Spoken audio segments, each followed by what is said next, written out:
Well, it's not very often you actually get to meet a living legend. Myself personally, I'm more of a legend, but tonight we have with us a living legend, John Swain, who's also a very modest man. Probably won't thank me for introducing him this way, but he was the only war reporter, the only British war reporter in Cambodia in 1975, on April 17th, when the Khmer Rouge took power. And I've met many of the people who were in the embassy with you over the years. So it's a wonderful privilege to have you here tonight, John. Thank you so much for coming. And I know that we're going to now look at these issues in more detail. So do please come up on the stage. Thank you. Please give John a very warm welcome.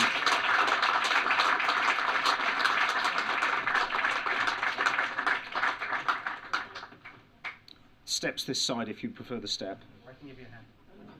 If you could give me a hand, I'd be very grateful. Right, so next up, at the tender age of 15, Leon Ung is an acclaimed actor, a dancer, an activist whose story embodies transformation. As a second-generation Cambodian, his father and grandparents fled the Khmer Rouge. He's become a powerful artistic voice for trauma, healing, and justice. Leon Ung, please join us. Thank you.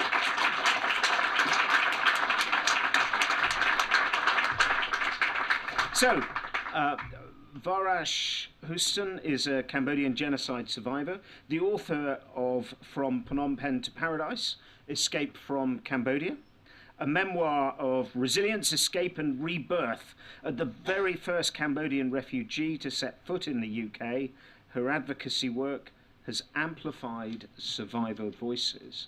Please join us. Thank you.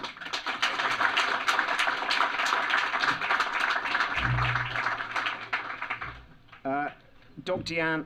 Danielle Tran is an associate professor at the University College of London, a leading scholar in Southeast Asian diaspora, cultural identity and community belonging. Her work bridges research, education and lived experience to shape new understandings of what it means to inherit history.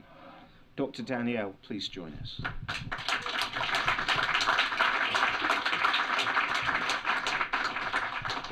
Amara Goel is a policy analyst, performing artist, social impact writer whose work spans the United Nations, World Vision and global arts communities. Born in a refugee camp on the Thai-Cambodian border, raised between cultures, she brings a unique perspective to questions of identity, healing and belonging. She's the event manager and program curator for tonight's event. Top job, by the way, thank you. Please welcome Amara.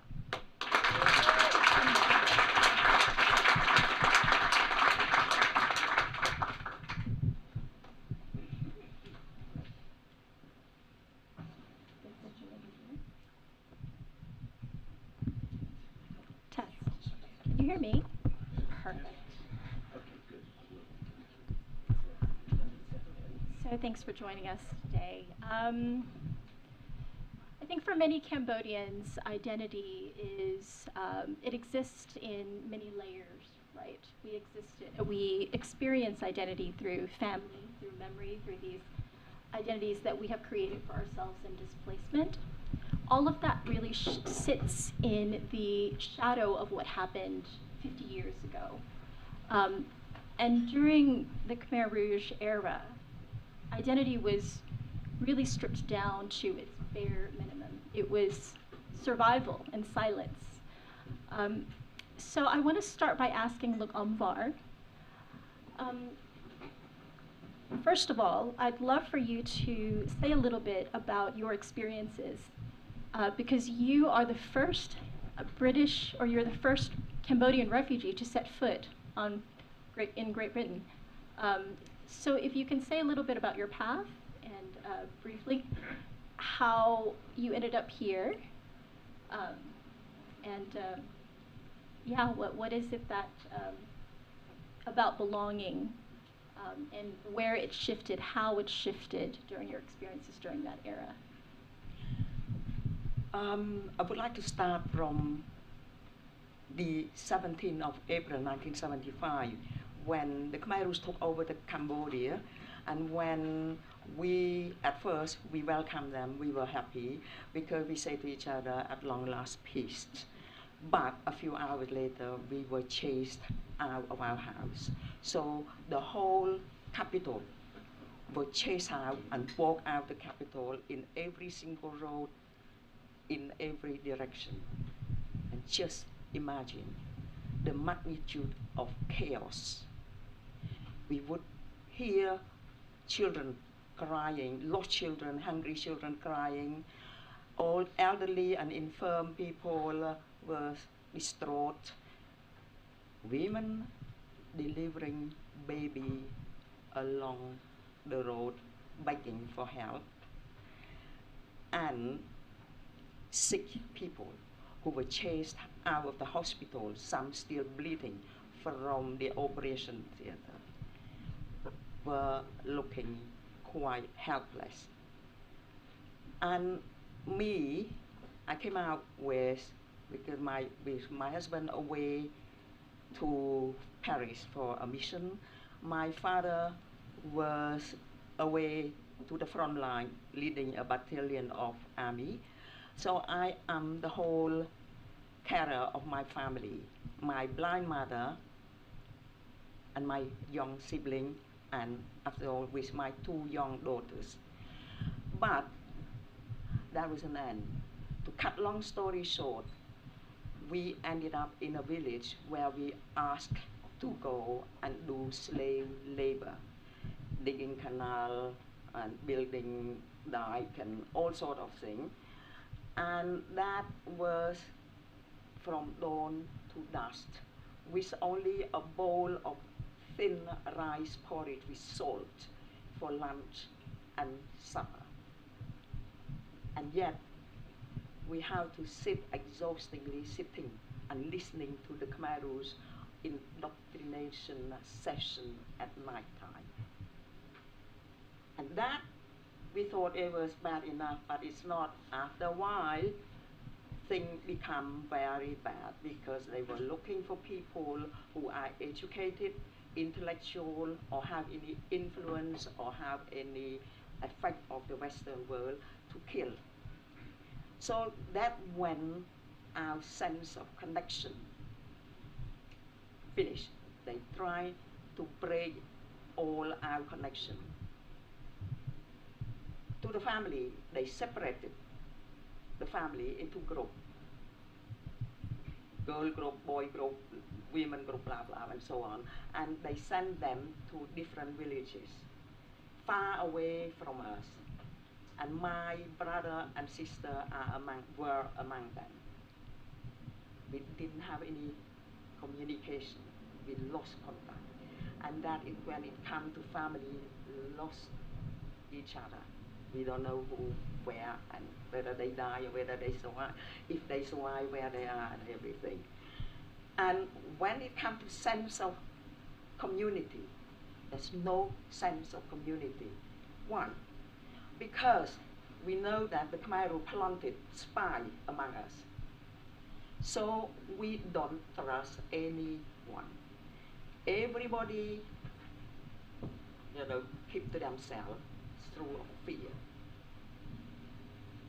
To me, I disconnected myself from my real self. Why? In order to survive. So I have to lie, pretend, and reinvent myself into someone uneducated, peasant, no influence whatsoever. But what I told them, that I was a fried banana vendor at the corner of the street.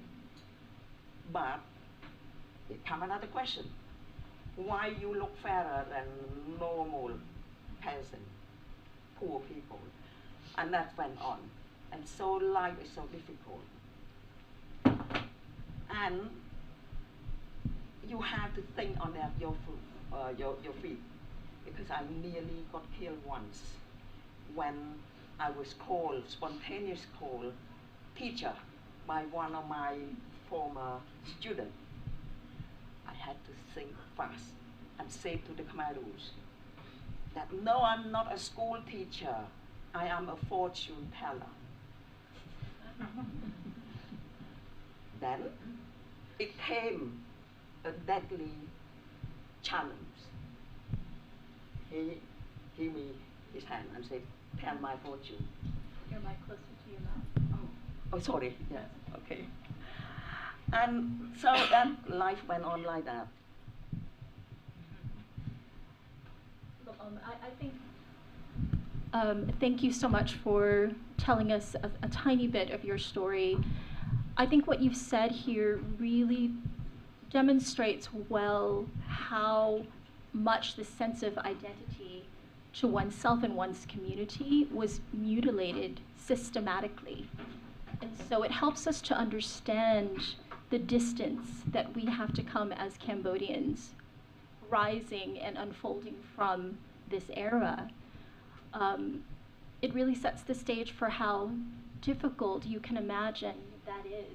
All of us Cambodians have a very unique story, and I really think it helps to understand the complexities around that. Thank you so much. Moving to John, you, as we've established, were there in Phnom Penh 50 years ago, the very day that we're commemorating today. So we feel very, very grateful to have you here with us. If you can please talk a little bit about your experiences, and we have a very, very special treat that we have photographs from your friend who has given us permission, very famous photographs, permission to show these photographs today. If you can talk very briefly about the ones that you see, in addition to telling your story, and in the interest of time, very briefly. Yes. Okay. Well, I was very fortunate to be a journalist and coming to Cambodia 4 days before the fall of Phnom Penh. And I just want to explain, I'm a journalist, or was it, and but it was more than just journalism that drove me there. I was in Cambodia as a journalist at the beginning of the war, and was very moved by Cambodia and its people. I was 21 years old, so I spent most of my 20s in Cambodia and Vietnam, and I loved Cambodia. And I learnt about life and death in Cambodia as a young man in a way that I would never have known in Europe. And war is horrific, but it can also be exhilarating, particularly as a young man.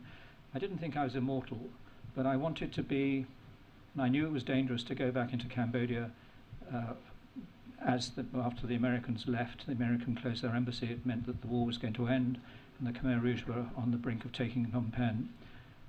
But I wanted viscerally to be in Cambodia because I was there at the beginning of the war, and I wanted to see what happened at the end. So I flew in on the last plane into Phnom Penh and made my way into Phnom Penh, which was under rocket fire, and met some colleagues of mine and covered the next 4 days until the fall of Phnom Penh. And this is on April the 17th. This picture is of the arrival of the Khmer Rouge in Phnom Penh. They were greeted, it seems surprising, but in a sense it was inevitable. They were greeted with cheers and clapping and joy by the population of Phnom Penh, because after 5 years of civil war and much horror and killing, the war was going to end. And although people in the city, well, many of them are refugees. I mean, Phnom Penh's population was 600,000 at the start of the war. By April 17th, 1975, it was over 2 million. So there were many hundreds of thousands of refugees come in from the countryside, fleeing from the fighting and the Khmer Rouge, and earlier from American bombing, which was the best recruiting sergeant that the Khmer Rouge had. because the Americans dropped 500,000 tons of bombs on Cambodia, and although they like to think that they didn't kill that many people, inevitably they did, and it was a very good recruiting sergeant for the Khmer Rouge.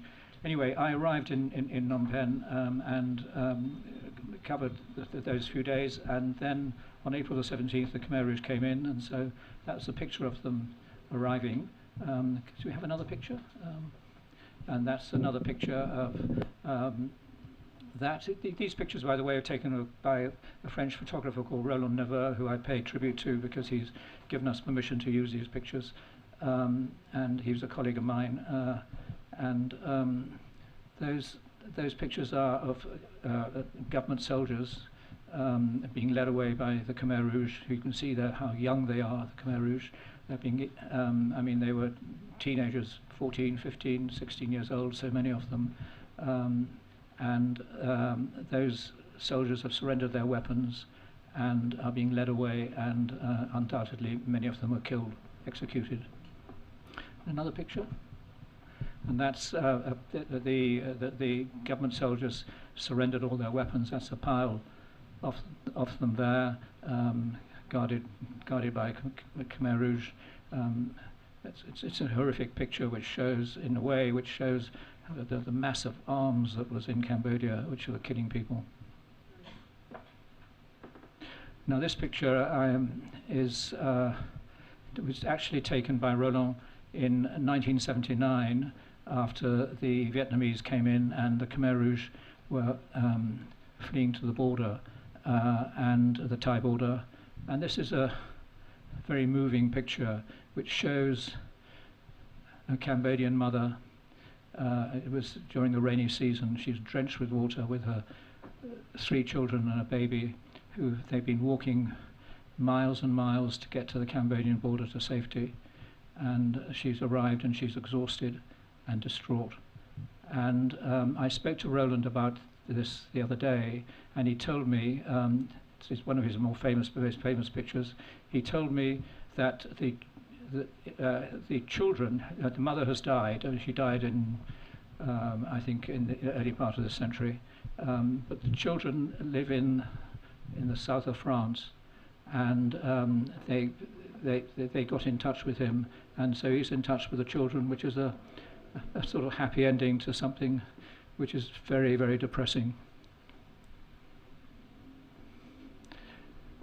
This is a picture which is taken in a refugee camp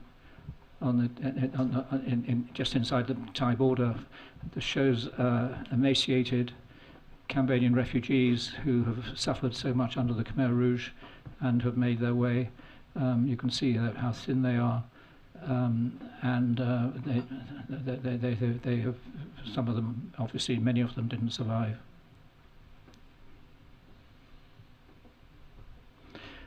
That picture is, it was the American evacuation of the American embassy 4 days before the fall of Phnom Penh. Crowds of people gathered to see the helicopters come in and take the American Marines away, and the embassy staff, and not knowing. I mean, it was spectacular. So Cambodians like spectacle, and so they're lining up and watching what's happening and thinking this is a happy ending, and goodbye to the Americans, not knowing what was going to happen.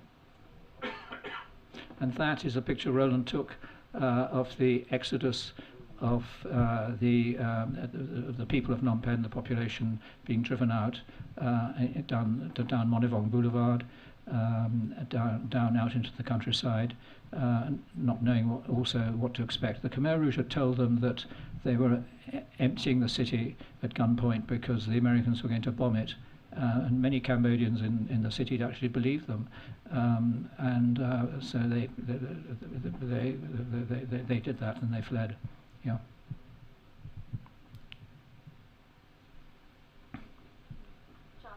John, thank you so much, and especially for allowing us.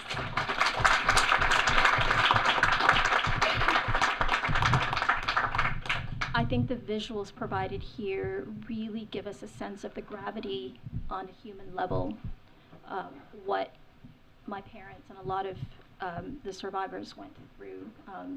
And it helps to provide another element for stories like Omar's as well. And I'm thinking every time I see some of these famous photos, especially the ones from the refugee camps, it really helps me to keep rooted in my past in order to consider my future. Thank you so much for that.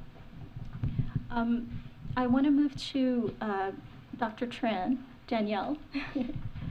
As a second generation Cambodian Londoner, can you please talk a little bit about your experience here, about your family, a little bit about your heritage, and also as someone in a next generation Cambodian, why did you choose to do the body of research that you've done? Thank you so much, and evening everyone, and Jumbrub Su as well. It's such an honour to be part of the panel this evening. My parents came to the UK in the early 80s. They met here and got married here, and I was born here in Lewisham in the UK. And oral storytelling was always a huge part of my upbringing, and that included regularly hearing very open stories from both parents and other family members as well about the experience that they had living through the atrocities and the genocide of the Khmer Rouge regime. And that impacted me and my outlook in life in various different ways, particularly in terms of my outlook and perception of education. And if we think in contrast to the Khmer Rouge, where there was not freedom of education and the value of education was not recognized, and access to education was stripped away.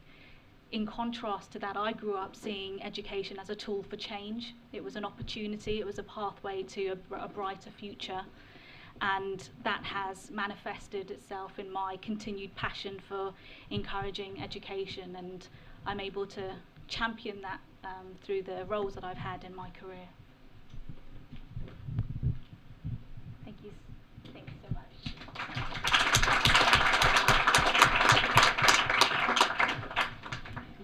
I have to say that, like you and I see a lot of beautiful parallelisms, and I can't wait for more bilateral conversations with you in that regard. And I hope to come back to the work that you do. I want to move on to Leon and hear a little bit about him. You are an extraordinary young Cambodian. Award-winning actor. You're a dancer training for the Olympics.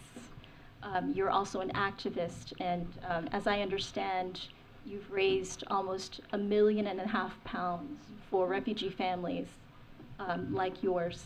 So, yes.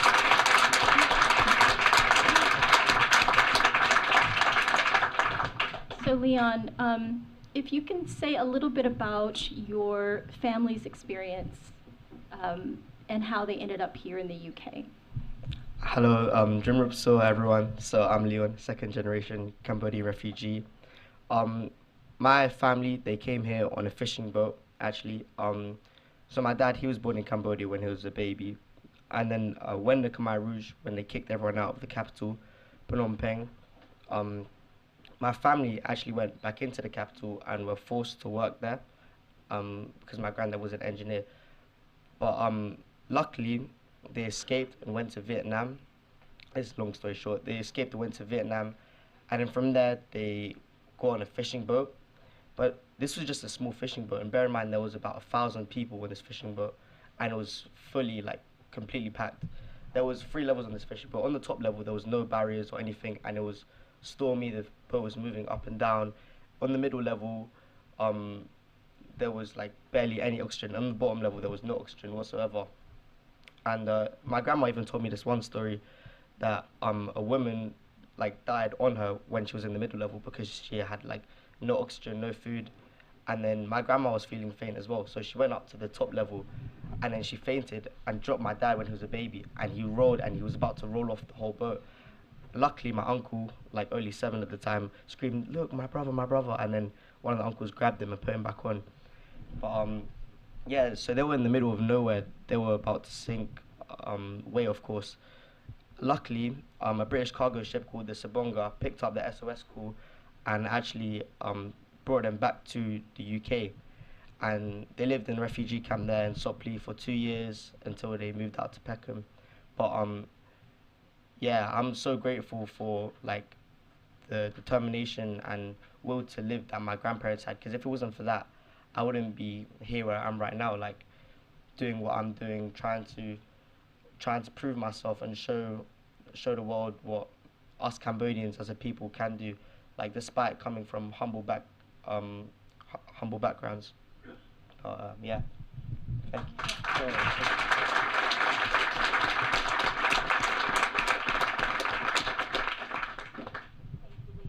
Thank you so much. I want to ask, look, Amvar, because we would like to kind of acknowledge this gap between,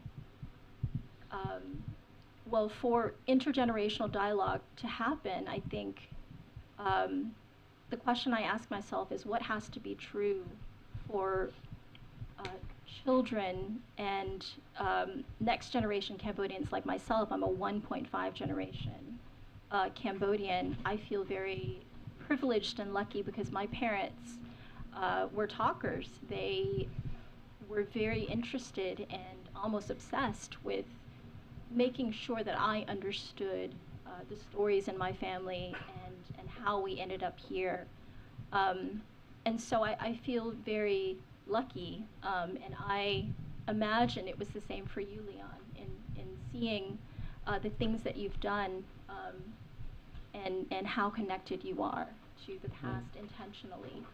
I want to know, look, Amvar, what are your observations in general about intergenerational dialogue and what you are observing in young people? Are they expanding and reshaping their own Cambodian identities, or what are your observations? Thank you, Amara. To me, to my knowledge, there are 2 types of Cambodian, young Cambodian. One type, and the one is the one that have a real sense of identity, of belonging, and they are very comfortable under their skin, so they're proud to be Cambodian. The other one, the other type, probably not so proud about being Cambodian, or even feel ashamed to be Cambodian. Now let's talk. The people who are proud of their heritage. Leon is an example. He's doing well. Because when you're proud of your heritage, you build up your self-esteem, your confidence. And with that, you go into the community positively, and you're bound to be successful. Now, let's turn to the second type that I think. In my opinion, I can see 4 points that make some young Cambodian the way they are. They're not proud to be Cambodian. First, they might not know nor be told about the glorious past of Cambodia. Cambodia used to be the greatest empire in that part of the world. And in the 1960s or so, Cambodia was the leading in economy in that Southeast Asia. Thailand, Singapore were poorer than Cambodia. I remember when I was young, President of the Singapore, Lee Kuan Yew, came to visit our country, and asked Prince Sihanouk for a formula to make the country as prosperous as our country. That time, Cambodia gained a nickname from the Western world as Pearl of Asia. So that's something I would like the young people to know, to be proud of their country. Now, go on to my second point. They might be too busy studying or earning a living, so learning about Cambodia doesn't take any priority in their life. Third, they might have been belittled, bullied, because, or even experience racism, because they have something Cambodian in them. So that is why, maybe it's the reason why they don't want to be Cambodian, maybe for safety. Fourth, some young children who don't know anything about Cambodia, never heard anything from their parents, they might think to themselves, what is the point of hearing about those memories? Because they couldn't see the relevance to their everyday life here. But having said that, those are in majority. So I'm glad and happy to say that the people in Leon majority, even here in England or in Cambodia, are in the majority. Thank you,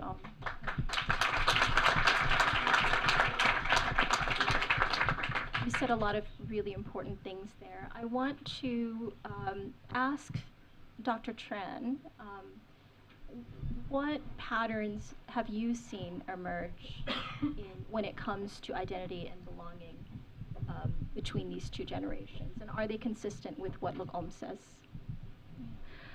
I think that if I may, I'll begin by sharing that survivors of genocide and survivors of trauma will navigate that personal journey in so many different ways, and the process of healing and what healing means to them might differ dramatically from person to person. For many Cambodians, particularly those that have lived through and survived the genocide, there can be what feels like a very heavy weight of historical trauma, which can then feed into a collective trauma that can then manifest in communities and families in very unique ways. I think that for some communities there can be a sense of dual identity, and for my parents the sense of belonging is a hybrid one which sits across the place that they were born and the place in which they sought refuge. And that sense of hybridity can also infiltrate indirectly and directly through the generations. And there can also be very mixed feelings towards the home country from which they were displaced. Some might long to return, others might choose to visit, and others might actually hold a sense of anger or sadness or resentment towards the country from which they were displaced.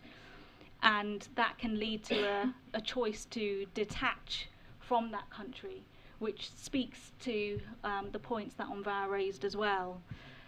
And yet, in all of those circumstances, there's a very personal way in which they might navigate and negotiate that journey.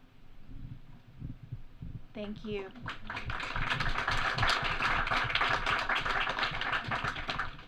Related to that, I want to ask Leon, how do you think young people, from your perspective, especially those growing up outside of Cambodia, how do you think they can honor their Cambodian history while still defining their own identities in this very complex backdrop? Well, I mean, I myself, I always wear this Angkor Wat pendant wherever I go, just so people know that I'm Cambodian, and I know myself, I always remember where my roots lie and where I come from, But I mean, that's a good idea for them. They can celebrate the Cambodian, like the events and stuff. But one word, forgive me if my pronunciation is bad, but the word is called Kun Khmer, and it means child of Cambodia. But the deeper meaning of that is that wherever you go, whoever you are, like wherever you may be in life, you're always a child of Cambodia. So it's a part of your identity. It's not something that you like have to worry about, like, oh, I can't do this because I have to think about being Cambodian or something. Like, it's a part of who you are, being Cambodian. It's in you, and it's your background, it's your heritage. You know, it's always a part of you, and the culture and tradition, it's embedded in your blood. And so yeah, I feel like any time that you start to forget where you truly come from, always think about that, you know, that saying. But yeah.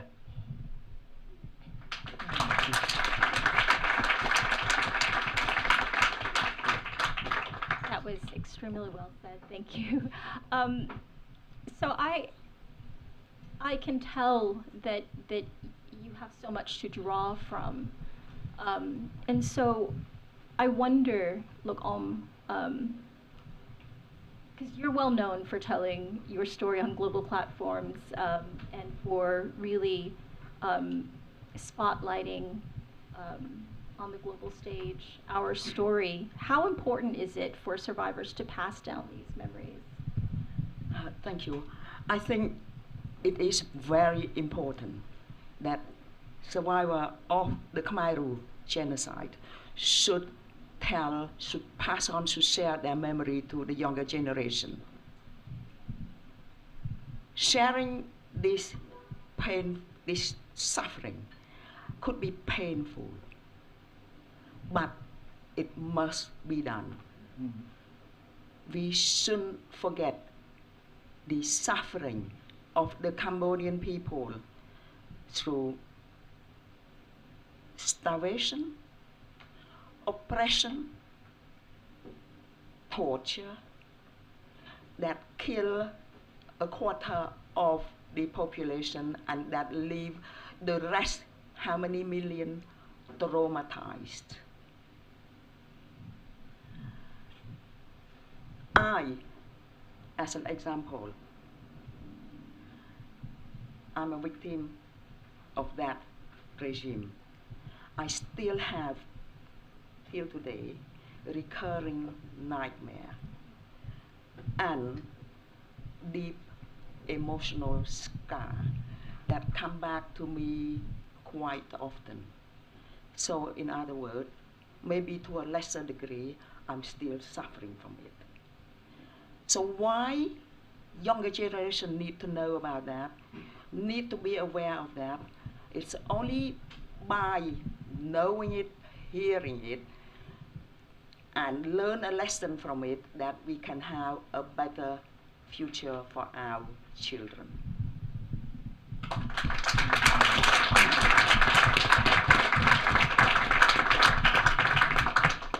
Thank you, Look. I want to turn to John. As someone without Cambodian heritage, but as someone who is really one of the custodians of our memories and our history, as a journalist, amplifying our story the way that you have. Do you believe that non-Cambodians have a responsibility to support survivors in the diaspora? And if so, what do you believe are those responsibilities? Sorry, do I believe who's responsible? Do you believe that non-Cambodians, such as journalists, scholars, Yes. governments, have a responsibility to support survivors? Yes, absolutely 100%. Absolutely 100%. The thing is that Cambodia was, until the outbreak of war in 1970, was an innocent country, and it was brought into the war with American bombing, which was not about saving Cambodia for anything at all. It was about easing the American end of the American war in Vietnam next door, and it has endlessly suffered from interference by great powers, China, which supported the Khmer Rouge. Shamefully, the Khmer Rouge, when they were chased out of Phnom Penh and fled into the countryside, chased out of Phnom Penh by the Vietnamese and chased into the countryside, the Khmer Rouge government was still had its seat at the United Nations for the next 3 years, which is shameful. So I think we all, whether politicians in the West and in Asia as well, journalists like myself who were very privileged in the sense that we were, in a way, privileged tourists in a landscape of hell. We could come and we could go, and I owe my life to the fact that my skin is white, in a sense, and we got out of, was able to leave Phnom Penh when Cambodian colleagues of mine who we had to abandon shamefully, particularly Dit Tran, who saved my life, the interpreter for Sidney Schamberg of the New York Times. He saved our lives because we were going to be executed on the day of the fall of Phnom Penh by a Khmer Rouge, young Khmer Rouge, who captured us and put us in an armoured personnel carrier, and were going to drive us to the banks of the Mekong, where we were going to be executed. And Pran insisted on getting in the armoured personnel carrier with us because he knew that none of us spoke Cambodian properly, Khmer, that we had no chance of being saved without him, and he saved our lives. And then he argued with the Khmer Rouge, and we were spared. They were going to shoot us, shamefully we weren't able to save him. He was forced to leave with other Cambodians from the French embassy, and go out into the countryside with other Cambodians. He survived because he was a great survivor, which is an example of Cambodian resilience, which you talk about. I think the key to, and he and other Cambodians who I associate myself with,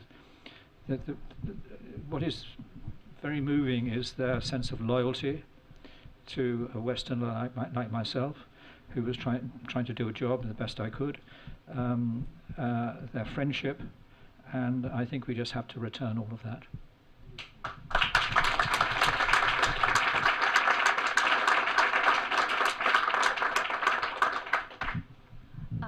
So what you've talked a lot about there, thank you so much. I just have to say that I've watched The Killing Fields a few times in my life that has immortalized these points that you talk about, and each time that I watch it, I experience it differently because of the different times of my life.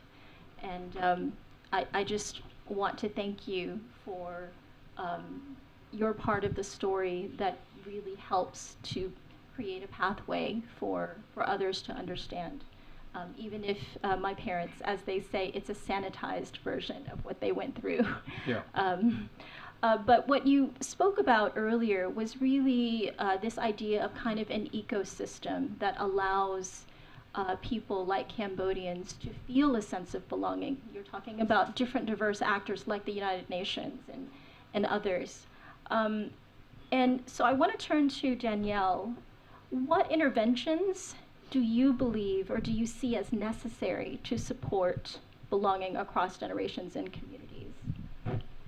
Thank you so much. I think initially from an educational lens, more support and training for teachers to undertake trauma-informed practices and trauma-informed approaches within educational spaces will really help to ensure safe spaces for those that have been impacted by genocide and displacement, and to feel empowered.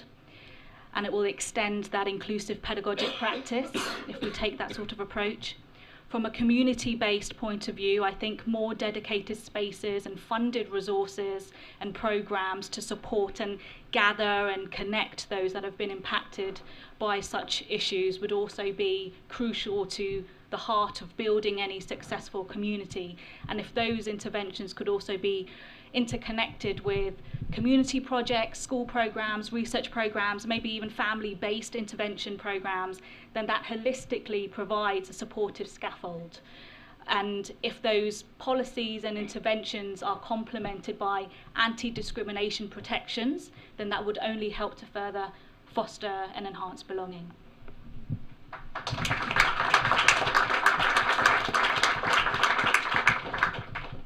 Thank you. In the interest of time, we have time for one more question, and I think it's very fitting that talking about the future of belonging, that Leon has the last question. So Leon, today we commemorate 50 years. What happened 50 years ago? What do you imagine or hope for the next 50 years for Cambodia, abroad or at home? And what do you hope that looks and feels like? Well, I hope. Well, I hope that I can imagine very well in my head that the community will be thriving like very well, because I feel that. Well, I know this because I feel that us as a people, Cambodians, we're very determined people, and we have a very strong will to live. And when we want something, we'll do whatever it takes to get it. Like, the example is here. Everyone, even being here, like, that's example enough. And I feel that in 50 years, all the Cambodians, that whatever dreams they want, I feel like they'll go and chase their dreams. I mean, I'm an example as well. I'm out here, I'm trying to do the best I can be to give back as well and share light on what actually happened to our people. So I feel like definitely Cambodia will be a thriving place and doing good for itself in Cambodia and outside of Cambodia. I feel that Cambodia is not a country, but it's a people, and it's the struggles that we've been through and our tradition and our culture, and it's our past, our history, and our future. And so, yeah, I feel like Cambodia and Cambodians in and outside of Cambodia will be doing really well for themselves in, let's say, 50 years to come.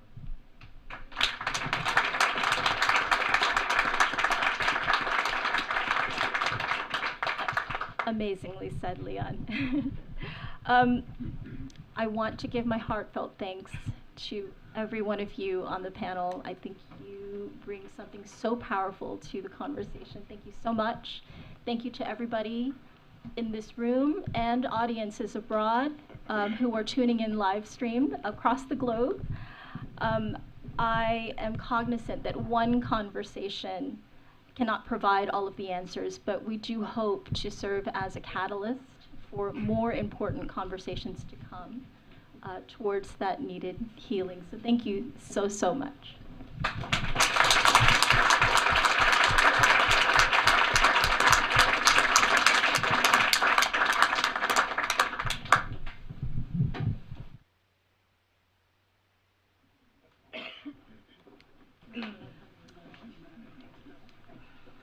I would love you to check our website, which is reconnectingcambodia.org.